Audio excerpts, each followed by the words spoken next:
Pada hari Minggu, 27 Juni 1976, rapat kabinet mingguan Israel terganggu ketika Kepala Staf Perdana Menteri Eli Mizrahi menyerahkan sebuah catatan kepada Perdana Menteri Rabin berisi pesan dramatis. Sekitar pukul 12.30, berita pertama tentang pembajakan diterima. Perdana Menteri memberi pengarahan kepada kabinet. Apa yang terjadi pada saat-saat itu akan membuat Israel mengalami kekacauan yang belum pernah terjadi sebelumnya dan mengarah pada sebuah operasi spektakuler sekitar 3.500 km jauhnya. Israel dengan cepat menyadari bahwa penerbangan Air France 139 yang sedang dalam perjalanan dari Tel Aviv ke Paris telah dibajak dan sekarang terbang menuju Bandara Benghazi di Libya. Pemerintah Israel langsung siaga penuh dan berusaha mengumpulkan informasi.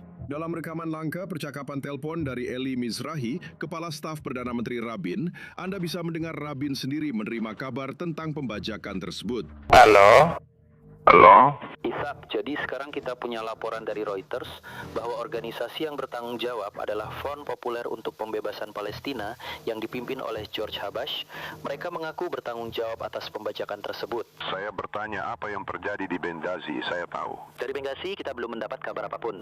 Begitu ada sesuatu, saya akan memberitahu kamu. Ayo. Dan dalam panggilan lain, mereka membahas pesan awal kepada dunia. Di rumah, mereka ke kantor. Sesuai dengan apa yang kami sampaikan kepada pemerintah, kami menganggap kantor-kantor Sufar sebagai milik kami, karena kami, pemerintah Perancis, bertanggung jawab atas nasib semua penumpang itu. 1 minggu lagi akan berlalu sebelum pasukan komando Israel menginjakkan kaki di tanah Uganda. Namun saat ini Israel sibuk dengan diplomasi sampai akhirnya gagal total. Kepala Staf untuk dicatat. Pertanyaannya adalah, apakah ini dengan persetujuan pihak Uganda? Perkiraan jawabannya adalah bahwa Kenya tidak akan bekerja sama dalam masalah ini kecuali pihak Uganda setuju. Menteri Luar Negeri Yigal Yegalon, negara-negara lain tidak memiliki sandera dan mereka bisa bersikap tegas dalam masalah ini. Setelah 3 hari penuh ketegangan, akhirnya tuntutan para penyandera tiba dalam telegram sangat rahasia yang dikirim dari Paris pada 29 Juni 1976 pukul 6:30 malam. Untuk pertama kalinya, mereka menerima daftar nama 53 tahanan keamanan yang diminta untuk segera dibebaskan dan $5 juta secara total yang harus segera ditransfer ke rekening mereka, mungkin sebagai tebusan, mungkin sebagai perlindungan, dan mungkin juga sebagai motivasi untuk melakukan serangan teror tambahan.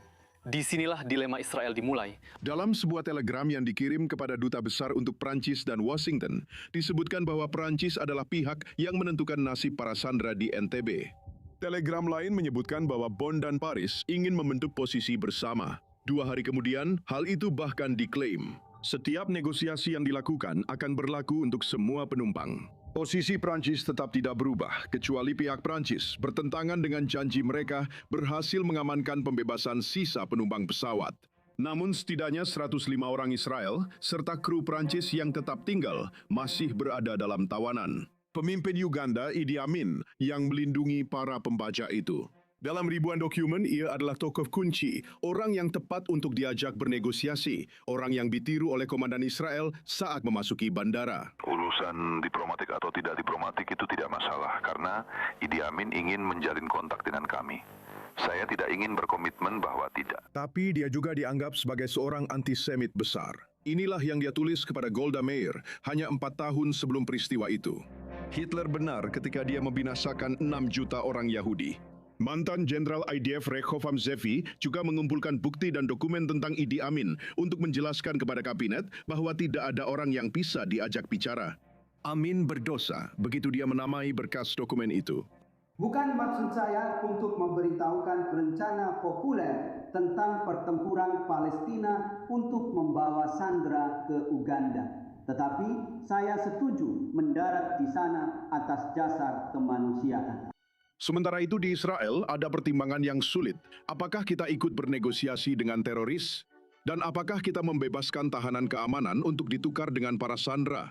Sebuah dilema yang akan dibawa oleh para pemimpin Israel selama beberapa dekade ke depan. Di antara puluhan ribu dokumen operasi NTB yang sampai di sini ke Arsip Negara, kita juga bisa melihat diskusi yang paling tertutup beberapa saat sebelum diputuskan untuk melaksanakan rencana yang mungkin paling berani saat itu.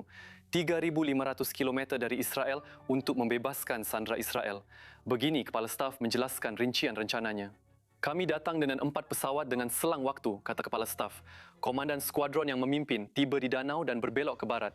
Rabin menghentikannya dan bertanya, apakah kamu pernah ke sana? Ya, berbelok ke barat dan mendarat. Ini adalah kekuatan utama yang tugasnya mencapai Sandra secepat mungkin. Kuti Adam, wakil kepala staf, menghubungi saya dan memperingatkan, siapkan kelompok tentara, kamu akan dibawa dan segera datang ke markas besar di Kiria. Tapi pada tahap ini, belum ada intelijen, belum ada pemahaman, belum ada perencanaan. Dia menyerahkan semuanya kepada kami. Kami bertanya, kapan mereka berniat melakukannya? Dia berkata, dalam 24 jam kita akan terbang jika ada operasi. Saya bertanya, tentang apa ini? Dia berkata, saya juga belum tahu. Saya punya globe di kantor. Dulu ada globe, kamu tahu. Dan ayo kita cari NTB di Uganda.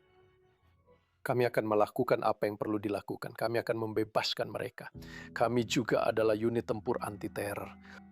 Sambil melakukan latihan dan prosedur tempur, kami menerima panggilan hanya untuk para komandan, Dan Shomron, Matan Vilnai, saya sendiri, dan Yoni Netanyahu untuk datang ke rapat kabinet yang harus memutuskan operasi ini. Saya akui, saya belum pernah ikut rapat kabinet sebelumnya, tapi Rabin berkata, saya ingin melibatkan semua menteri yang memutuskan dalam setiap pertanyaan yang mereka miliki kepada para komandan militer untuk melihat apakah mereka yakin operasi ini bisa dilakukan. Dan memang begitu kejadiannya. Operasi ini yang akan selamanya menjadi operasi yang melambangkan keberanian Yahudi telah masuk ke dalam pantheon peperangan modern.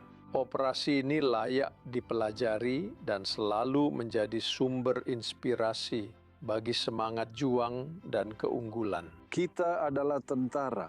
Perhatikan baik-baik, jangan sampai kita bingung, berpesta, dan melupakan nilai-nilai dasar kita sebagai prajurit. Jadi, makan siang kami dapatkan dengan baik, kami mandi, dan kembali ke Sosana. Ciumlah aroma di Nabi Musa. Keberhasilan operasi militer ini mendapat ucapan selamat dari seluruh dunia dan juga dari dalam negeri. Hari ini saya berbicara kepada Perdana Menteri atas nama oposisi.